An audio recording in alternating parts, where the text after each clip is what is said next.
Pagkawa mo yung nabilin sa payag.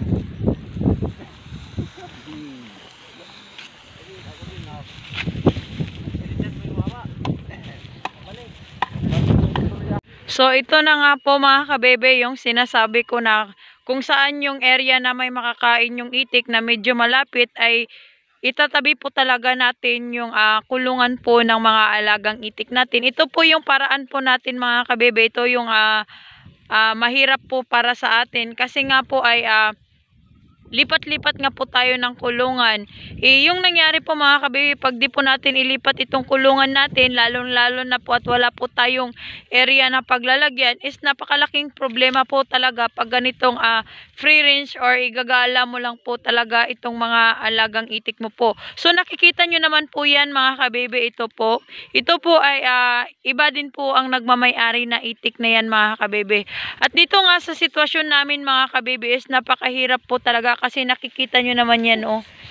Wala po talagang katubig-tubig yung area na paglalagyan mga kabebe. Sobrang naapektuhan po talaga yung egg production po ng mga alagang itik natin. Marami po talagang pwede sana nilang kainin kaso nga lang po is limitado lang po talaga yung pagpapastol natin pag ganitong dry area, lalong-lalo na po itong mga itik natin na nangingitlog. Pag itong mga itik po na nangingitlog mga kabebe is napakahirap po talaga natin silang pakainin sa dry na area. Kasi nga po mga kabebe, pag ganitong nangingitlog nga po itong mga alagang itik natin, is kailangan po talaga nila ng tubig. Yun yung malaking problema natin ngayon. Hindi lang po ako yung may ganitong problema ngayon, kundi ay maraming apektado po ngayon na mangiitik na ang problema is itong patubig po ng area. At yun nga po mga kabebe, pasalamat lang din po tayo kasi dito po sa area is ay may patubig po tayo.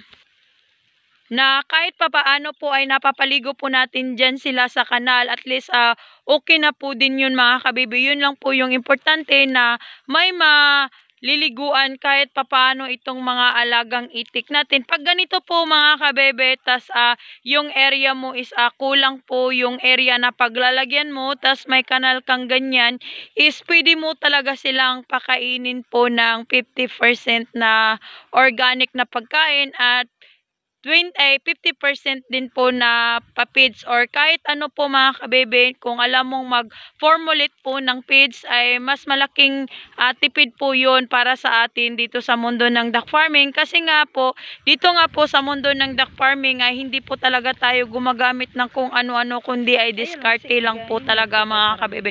Kasi sa mundo ng duck farming, pag diskarte po talaga yung labanan natin, is makikita mo talaga yung resulta na namumulot ka po talaga ng pera. Ito po yung sinasabi na negosyong tipid pero di ka tinipid. Kasi nga ay di mo na kailangan maglabas ng pera pag may ganitong area ka po mga kabebe.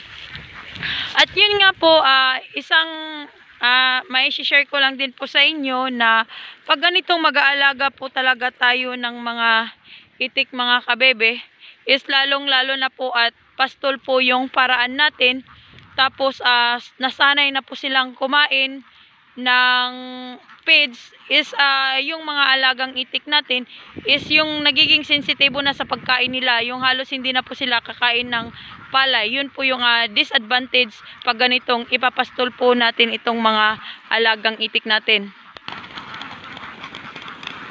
Ngayon nga po mga kabebe is nagpakain po tayo ng feeds po, isang balding feeds po yung pinakain po natin sa mga alagang itik natin. Kasi nga po ay kahapon nga po is nangitlog po siya ng 3 tray. Pero kanina ay bumaba po siya ng 9 na piraso. So dahilan po nun mga kabebe is yung panahon po sobrang init, tas yung kulang po ng pakain po sa mga alagang itik natin. Kaya ito po yung malaking problema po natin mga kabebe pag mag-aalaga po talaga tayo ng mga itik, is number 1 po talaga na kailangan natin is water flow po talaga. Pero yun mga kabebe, kaya kung sa area mo may budget ka para patuka sa mga alagang itik mo, much better na tatabi ka po sa kanal. Kahit na hindi mo sila na ipapastol, is okay pa din yun. At least ay pwede mo silang pakainin ng magpo-formulate ka ba ng feeds, or pwede ka din po na pakainin po talaga sila ng feeds or duck layer. Yun yung maganda pag ganitong area mga kabebe, pag lalong dito yun sa kanal. Magandang tips din po yun sa mga nagsisimula pa lang na yung area nyo ay hindi masyadong malawak, is wala po talagang problema mga kabebe, basta may patubig lang po talaga tayo. Kasi nga itong mga alagang itik natin is patubig po talaga yung kailangan nila. At yun nga po mga kabebe, kasi nga po ay kulang po tayo ng patuka sa mga alagang itik natin, is magre-resulta po talaga yun sa egg production nila. At makikita mo po yun mga kabebe sa eggshell po ng mga alagang itik natin. Pag masyadong manipis po yung eggshell ng mga alagang itik natin mga kabebe, either is kulang po sila ng kain at kulang po yung protina na kinakain po ng mga alagang itik natin, kaya nagre-resulta po yun sa eggshell po nila. So ang mangyayari mga kabebe, pag konti lang po yung protina na kinakain po ng mga alagang itik natin, is malaking apektado po yun sa mga itik natin, kasi nga ay mga ngayayat po talaga itong mga itik. Dahil nga po ay kailangan po nila ng high of protein na pagkain, kaya pag wala silang nakakain ay doon po nakukuha nila doon sa kanilang mga buto, at yun yung bali eggshell na nila para maging kumapal po. Kaya ang nangyari ay pumapayat po itong mga alagang itik natin. Pag ganito pong area po mga kabebe na may malawak po kayong area, is napakalaking points po talaga. At yun lang muna mga kabebe, sana nga po ay may natutunan kayo. Ito lang po ay update lang muna sa ngayon, kasi nga ay naglipat nga tayo ng kulungan, kung saan nga yung area na medyo malapit-lapit ay doon tayo, para itong mga alagang itik natin ay hindi po masyadong nai-stress. So ganito po yung kulungan po ng mga alagang itik natin. Hindi na po natin linagyan ng bubong, kasi nga po mga kabebe is wala naman pong ulan. At dito na area mga kabebe is safe din naman din po. Ang problema lang po mga kabebe, pag marami pong mga hayop, yun yung problema natin, kaya lalagyan natin sila ng bubong. At dito po sa gilid-gilid, much better na lagyan natin dyan ng yung hindi sila nakikita, para iwas stress po sa mga alagang itik natin. At yun lang muna sa ngayon mga kabebe. Ako nga pala yung duck girl ang Bukidnon, ang nagsasabing magandang buhay po sa lahat. Thank you for watching.